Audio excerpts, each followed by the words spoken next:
আগের আমলে আল্লাহর অস্তিত্বের সাথে লোকেরা পরিষ্কারভাবে শরিকদার সাব্যস্ত করত।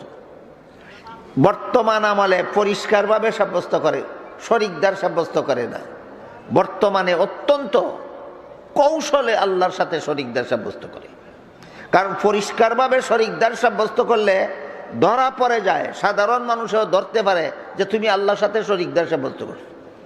এই কারণে বর্তমানে সরাসরি আল্লাহর সাথে পরিষ্কারভাবে শরিকদার সাব্যস্ত না করে অত্যন্ত কৌশলে শরিকদার সাব্যস্ত করে। এই কৌশলের একটা উদাহরণ দিচ্ছি, দেখুন। আল্লাহ পাক রব্বুল আলামিনকে পবিত্র কোরআনের বিভিন্ন আয়াতে নূর বলা হয়েছে। আল্লাহ নূর অর্থ হেদায়েতের মালিক। আল্লাহকে যে সব আয়াতে নূর বলা হয়েছে সেই সব আয়াতে নূর অর্থ হেদায়েতের মালিক। কোন আয়াতে রাসূলকেও নূর বলা হয়েছে, সেখানে নূর অর্থ হেদায়েতের মালিক নয়, নূর অর্থ হেদায়েতের মাধ্যম। রাসূল যদি হেদায়েতের মালিক হতেন তাহলে রাসূলের আপন চাচা আবু তালিব জাহান্নামী হয়ে মরতেন না। রাসূলের আপন চাচা আবু লাহাব হেদায়েত গ্রহণ না করে মরত না। যদি রাসূল হেদায়েতের মালিক হইতেন, আপন চাচা আবু লাহাবকে হেদায়েত দান করে দিতেন। রাসূল যদি হেদায়েতের মালিক হইতেন, আপন চাচা আবু তালিবকে হেদায়েত করেই ফেলতেন। আবু তালিব যখন হেদায়েত গ্রহণ করবে না এই কথা বলেই মরতে লাগলো, রাসূলের মনে বড় দুঃখ হইল। আল্লাহ পাক রব্বুল আলামিন আয়াত নাজিল করে বলেন, ইন্নাকা লা তাহদি মান আহবাবতা ওয়ালাকিন্নাল্লাহা ইয়াহদি মান ইয়াশা ওয়া হুয়া আলামু বিল মুহতাদিন।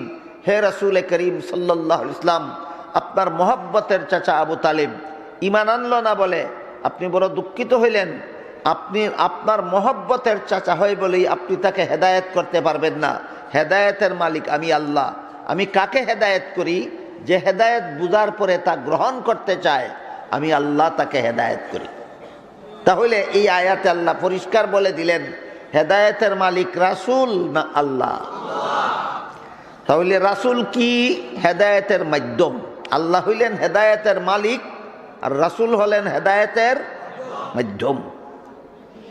এই কথাটা বুঝলে একটা জটিল ঝগড়ার সমাধান হইয়া যায়। ঝগড়াটা কি একটু পরে বলতেছি আমি, সমাধানটা আপনারা নিজেরাই বুঝবেন। কোরআনের যে আয়াতে আল্লাহকে নূর বলা হয়েছে সেখানে নূর অর্থ হেদায়েতের মালিক, আর কোরআনের যে আয়াতে রাসূলকে নূর বলা হয়েছে সেখানে নূর অর্থ হেদায়েতের মাধ্যম। বুঝে থাকলে বলুন তো, আল্লাহ যেই নূর, রাসূল সেই নূর। আল্লাহ নূর অর্থ, রাসূল নূর অর্থ। তাহলে পরিষ্কার হয়ে গেল আল্লাহ যেই নূর, রাসূল সেই নূর নয়। আল্লাহ এক ধরনের নূর, রাসূল আরেক ধরনের নূর। কথাটা ক্লিয়ার হইল? তাহলে রাসূলকে আল্লাহর জাতি নূর বলার অর্থ কি? জাতি মানে সত্তাগত নূর। আল্লাহ যেই নূর, রাসূল সেই নূর। এটা অত্যন্ত কৌশলে রাসূলকে আল্লাহর সত্তার সাথে শরিকদার সাব্যস্ত করার চক্রান্ত। সুতরাং রাসূলকে আল্লাহর জাতি নূর বলা শিরিক। রাসূলকে আল্লাহর জাতি নূর বলা শিরিক। রাসূলকে আলিমুল গায়েব বলা শিরিক। রাসূলকে হাজির নাজির বলা। চিন্তা করে দেখুন আগের আমলের মানুষের শিরিক কি কোন পদ্ধতিতে করত, আর বর্তমান যুগের মানুষ শিরিক কোন পদ্ধতিতে করে।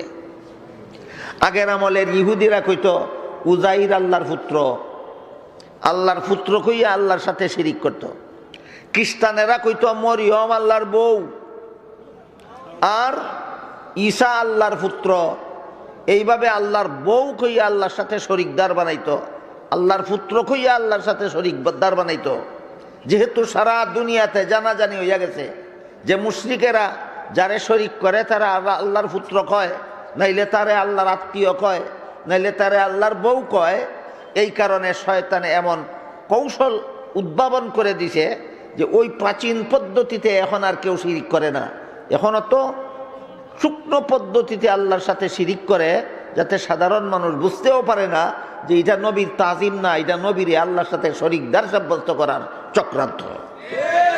এর মধ্যে একটা হইল নবীকে আল্লাহর জাতি নূর বলা। জাতি নূর মানে সত্তাগত নূর, সত্তা মানে অস্তিত্ব, সত্তা মানে অস্তিত্ব। বলুন আল্লাহর যেই অস্তিত্ব রাসূলের কি সেই অস্তিত্ব?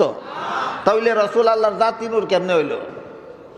আল্লাহ যে নূর, এই নূরের অর্থ হইল হেদায়েতের মালিক, আর রাসূল যে নূর, এই নূরের অর্থ হইল হেদায়েতের মাধ্যম।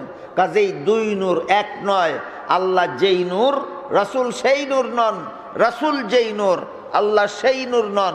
সুতরাং যদি কেউ বিশ্বাস করে আল্লাহর নূর আর রাসূলের নূর একই নূর, তাহলে এ যে মুশরিক, এ যে রাসূলকে আল্লাহর সাথে শরীকদার সাব্যস্ত করলো, এতে কোনো সন্দেহ নাই।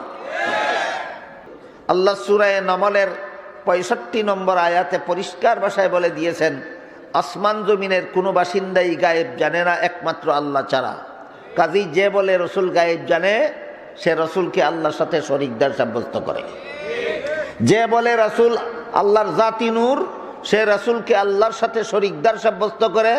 যে বলে রসুল গায়েব জানেন, সে রসুলকে আল্লাহর সাথে শরীকদার সাব্যস্ত করে।